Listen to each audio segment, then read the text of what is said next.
Hello, YouTube. We're out early. It's 9 o'clock in the morning, but it's 40-some degrees. Easy to heat out here.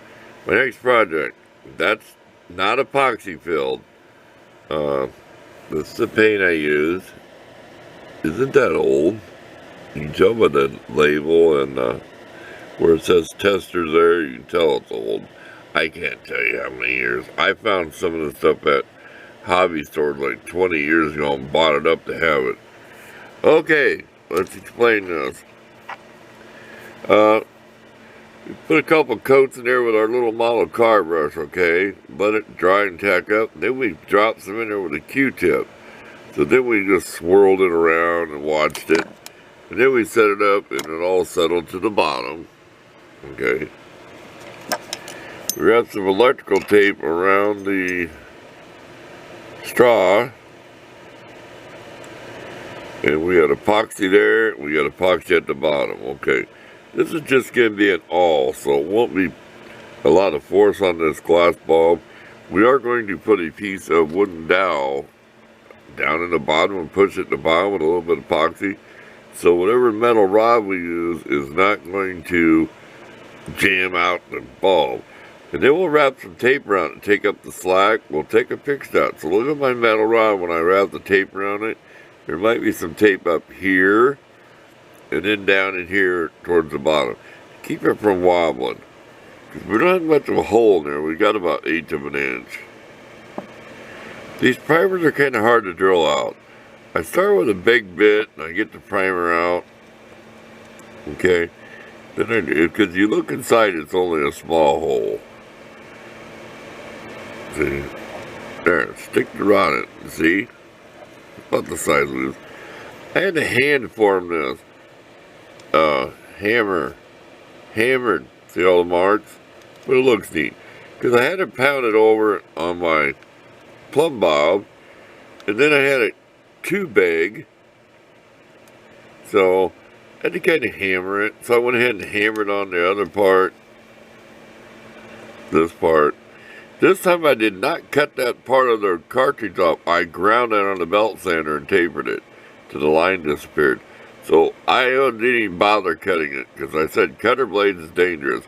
I just kept sanding on the belt sander and my little drum sander. You know what they look like. I just can't get a hold of the tool. Here I can. I always like those. The same as this morning when the epoxy was cured. I had to sand right here and even on electrical tape to get this to go on all the way, okay? So, don't be afraid to sand some of that off. It does sand off pretty good. I even had some on the electrical tape, you know, smeared all over. So, we'll get to work. We'll build our shaft, okay? And that's it. We're just going to build our shaft. You'll see pictures of the tape. Like I said, you'll have a roll of tape like probably here, one here, and maybe one up in here. So it keeps it kind of solid. But this will be fit in epoxy first. This will be fit on last. Then it'll be epoxied all the way around here, inside of here. It should have to turn around, you know what I mean. And the bell part of it will be full.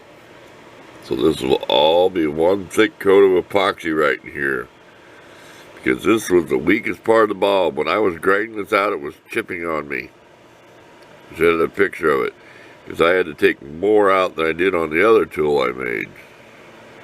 Here we go. We talked about it enough. When I come back, it'll be done. So I can always say, look for the pictures. Oh, anyway, when you're storing this, because I wanted the paint to run to the bottom and the fire. There. That's how it's set overnight. Nice. In a little nest. Comfortable. Safe, won't roll off the desk.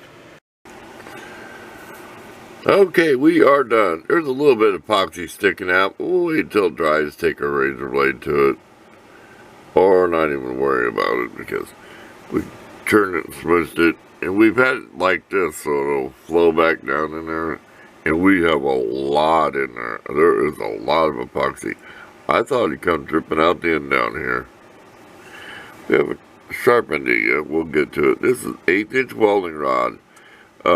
Just pound the flux off, sand it, put it in your drill and spin it. Be careful, do not wear goggles. You know, there's no welding rod flying out there, but it changes color in the light. So it is transparent. Believe me, it looks, see where the paint kind of run down there and didn't make it to the bottom? It's a lot nicer colored in real life. I'll try to colorize the picture so you can see it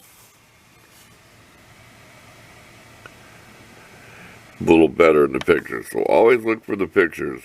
Thanks for watching.